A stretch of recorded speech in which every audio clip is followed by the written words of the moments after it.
التنموية والأمن والاستقرار الذي تنعم به الصحراء المغربية.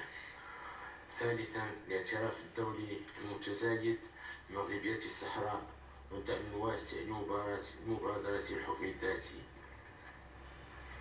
وبموازاة مع هذا الوضع الشرعي والطبيعي، هناك مع الأسف عالم آخر منفصل عن الحقيقة، ما زال يعيش على أوهام الماضي ويتشبث بأطروحات تجاوزها الزمن.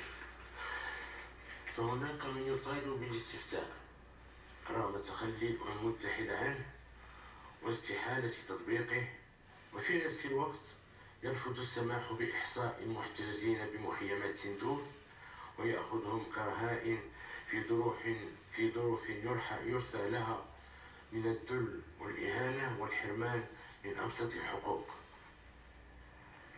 وهناك من يستغل قضية الصحراء للحصول على منفذ على المحيط الأطلسي.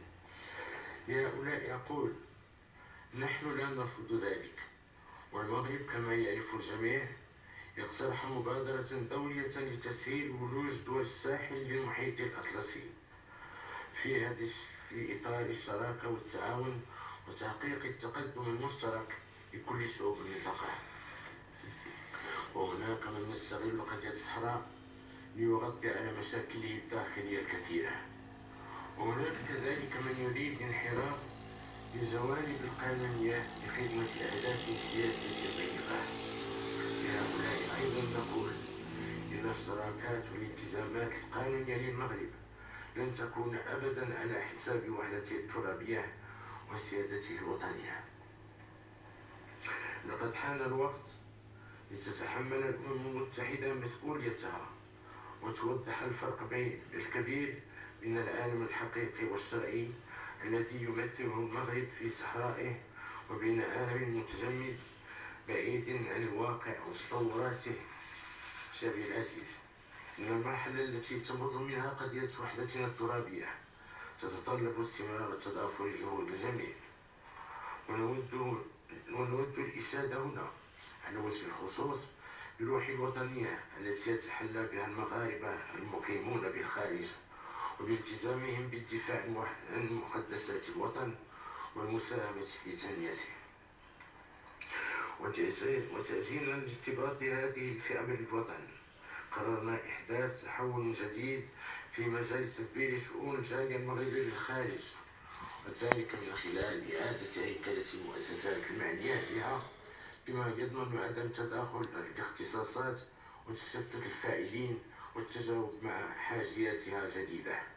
لهذا الغرض وجهنا الحكومة للعمل على هيكلة هذا الإطار المؤسساتي على أساس هيئتين رئيسيتين. الأولى هي مجلس الجالية المغربي بالخارج، باعتباره مؤسسة دستورية مستقلة يجب أن تقوم بدورها كاملا كإطار للتفكير وتقديم الاقتراحات وأن تعكس تمثيلية مختلف مكونات الجالية. وبهذا الخصوص ندعو إلى تسريع إخراج قانون جديد للمجلس في أفق تنصيبه في أقرب الآجال.